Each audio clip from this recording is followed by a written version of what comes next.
Selamat malam Ibu Bapak, Saudara-saudara yang dikasihi Tuhan. Malam ini kita bertemu di dalam hari pertama rangkaian doa pra-Pentakosta mulai hari ini Jumat 22 Mei sampai dengan Sabtu tanggal 31 Mei. Di dalam rangkaian doa Pentakosta ini kita akan mengingat lagi beberapa hal sesuai dengan informasi yang telah disampaikan kepada Ibu Bapak Saudara-saudara. Hari ini kita akan berbicara tentang hakikat doa. Hari kedua besok Pendeta Novita akan bicara tentang kuasa doa. Dan selanjutnya selama 7 hari sampai dengan selesai bagian per bagian dari doa Bapa Kami akan bersama-sama kita kupas.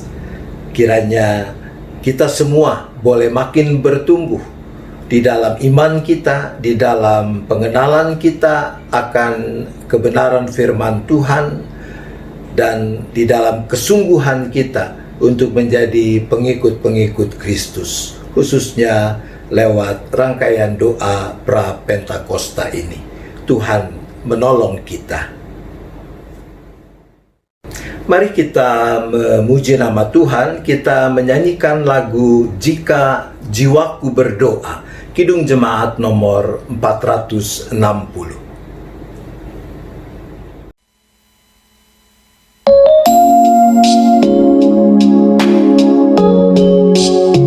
Jika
Kita berdoa.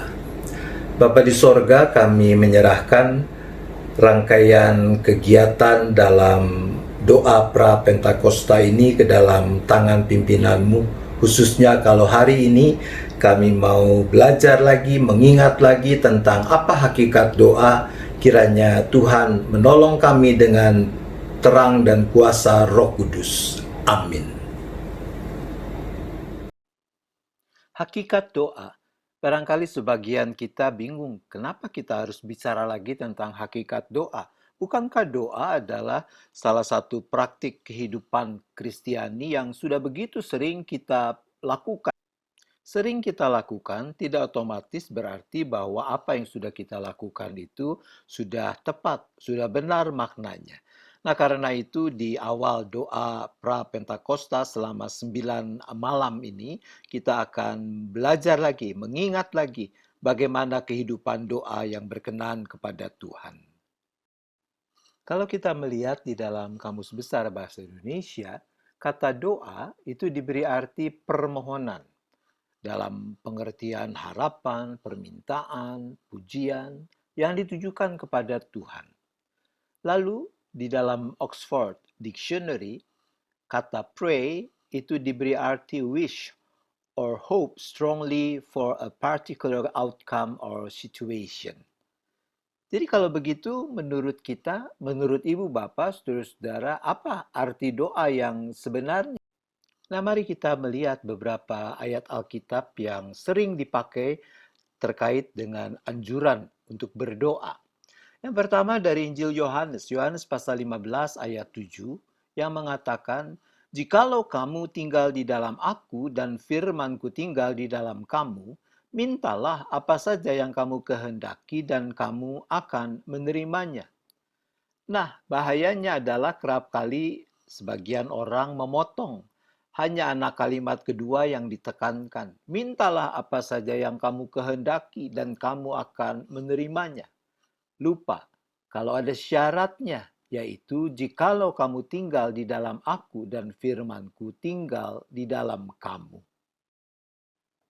Ayat kedua yaitu dari surat 1 Yohanes 3 ayat 22.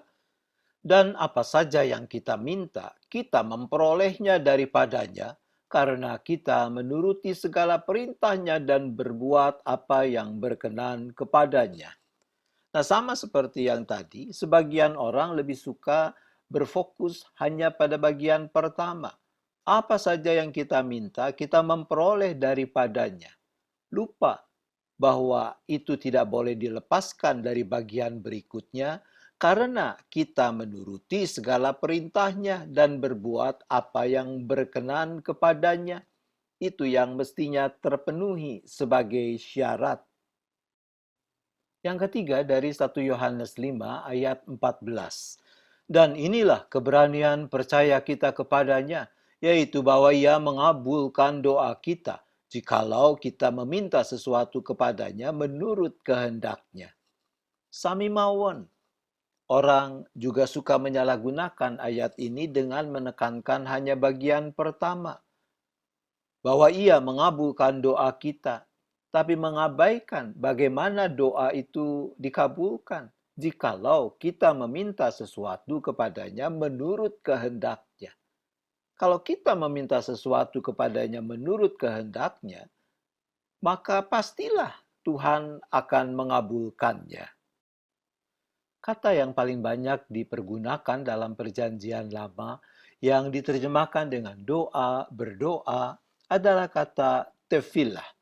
Tefillah pada dasarnya berarti menilai, memeriksa diri sendiri, menghakimi, berpikir, merenung, memohon dengan sangat. Maka bukankah unsur-unsur ini yang seharusnya ada di dalam sebuah doa yang benar? Bahwa ketika kita berdoa, kita harus memeriksa diri sendiri. Kita melakukan penilaian, penghakiman. Apakah yang kita minta ini bersesuaian dengan kehendak Tuhan atau tidak? Oleh karena itu, kita harus berenung dengan sungguh-sungguh, berpikir dengan sungguh-sungguh. Baru kemudian kita memohon dengan sangat. Sementara di dalam Perjanjian Baru, kata yang paling sering dipakai adalah proseuchomai. Istilah ini berasal dari dua kata, yaitu kata pros yang berarti ke arah dan euchomai yang berarti muka atau wajah. Jadi kata ini menggambarkan berdoa sebagai suatu hubungan dialog muka dengan muka antara manusia dengan Tuhan. Menggambarkan adanya sebuah kedekatan relasi yang luar biasa yang Tuhan perkenan untuk berikan, sehingga manusia boleh berdialog muka dengan dirinya. Nah, dari beberapa ayat yang telah kita coba kupas dengan cepat, lalu juga dari makna kata istilah dalam Perjanjian Lama, Perjanjian Baru, maka menurut saya kita bisa menyimpulkan bahwa hakikat doa yang sesungguhnya adalah kesungguhan kita untuk menundukkan kehendak kita kepada kehendak Tuhan. Dan sangat jelas bagaimana doa yang demikian dipraktikan, yaitu ketika Yesus berdoa di Taman Getsemani. Tentu kita masih ingat akan doa Yesus ini. Ketika ia bergumul, ia berdoa mengatakan, sekiranya mungkin, biarlah cawan ini lalu daripadaku. Tapi belum titik, masih koma. Bagian pertama itu menggambarkan apa yang menjadi keinginan, dorongan dalam diri Yesus dalam kemanusiaannya. Bahwa ia tidak ingin mengalami penderitaan, apalagi sampai harus mati di kayu salib. Tapi masih koma. Dia melanjutkan mengatakan, tapi bukan kehendakku, kehendakmulah yang jadi. Di sana kita melihat bagaimana esensi hakikat doa yang sesungguhnya adalah kesiapan kita untuk menundukkan kehendak kita pada kehendak Tuhan.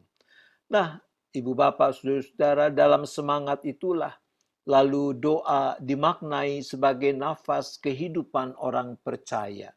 Bahwa selaku orang percaya, kita mau terus-menerus belajar untuk menundukkan kehendak kita pada kehendak Tuhan. Doa yang benar adalah ketika kita mau mencari kehendak Tuhan dan menundukkan kehendak kita pada kehendaknya. Tuhan menolong kita. Amin. Kita bersyafaat sekaligus doa penutup. Ya Bapa, kami sungguh bersyukur karena Engkau berkenan mendengar segala seru doa kami. Ampuni kami kalau mungkin di sana sini kami sudah memaknai doa secara keliru, dan karena itu juga kami menjalani hidup doa kami tidak seperti apa yang Tuhan inginkan. Ya Bapa, biarlah di dalam dan melalui rangkaian doa pra-Pentakosta yang dimulai malam hari ini, kami boleh bersama-sama belajar untuk menjalani kehidupan doa kami secara makin bertanggung jawab. Mari kita berdoa untuk rangkaian kegiatan doa pra-Pentakosta, khususnya yang diselenggarakan di GKI Gading Indah ini.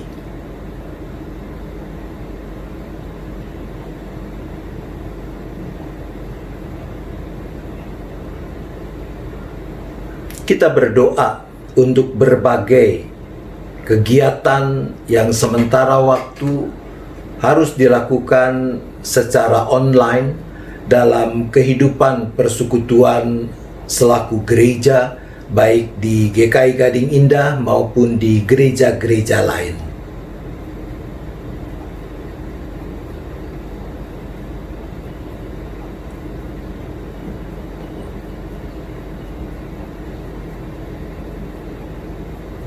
Mari kita berdoa agar Tuhan memberikan kita hikmat, memberikan kekuatan, kesabaran, sukacita di dalam menjalani kehidupan normal yang baru seperti yang sampai sekarang harus kita jalani.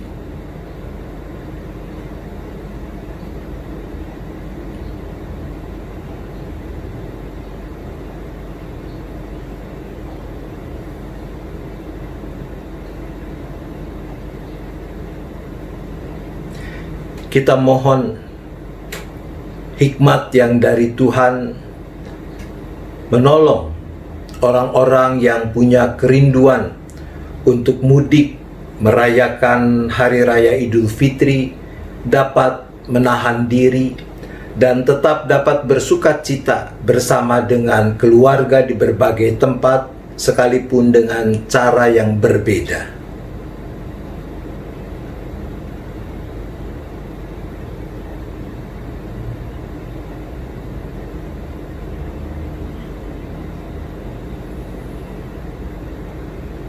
Terima kasih ya Bapa, kami percaya Engkau mendengar seru doa kami.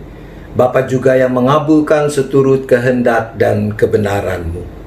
Kami memohon hanya di dalam nama Tuhan Yesus Kristus. Amin. Sampai jumpa di doa Pra-Pentakosta hari kedua esok malam. Tuhan tetap menyertai kita.